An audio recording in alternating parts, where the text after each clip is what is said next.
The European Union has lashed out at Switzerland after the Alpine nation walked out of their negotiations to broker a trade agreement. The Swiss Federal Council said it pulled the plug on its talks with Brussels, claiming substantial differences between the two sides had made the wrangling untenable.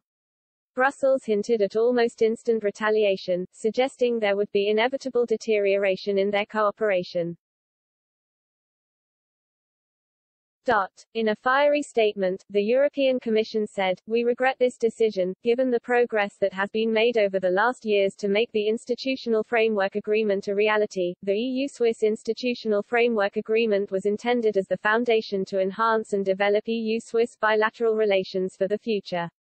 Its core purpose was to ensure that anyone operating in the EU single market, to which Switzerland has significant access, faces the same conditions. That is fundamentally a matter of fairness and legal certainty. Privileged access to the single market must mean abiding by the same rules and obligations.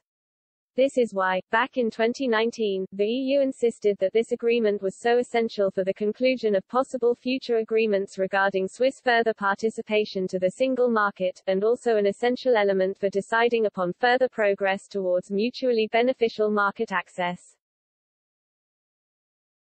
This agreement would have allowed for a consolidation of the bilateral approach and ensured its sustainability and further development. Without this agreement, this modernization of our relationship will not be possible and our bilateral agreements will inevitably age. 50 years have passed since the entry into force of the Free Trade Agreement, 20 years since the bilateral Iron II agreements.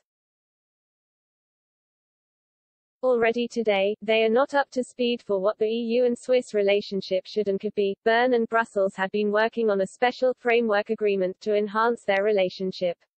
After investing hundreds of hours into the wrangling dating back to May 2014, Switzerland eventually walked out of the talks because of concerns the pact would cede too much of its sovereignty to the bloc. The current relationship, which is made up of around 120 separate deals, dates back to the 1970s.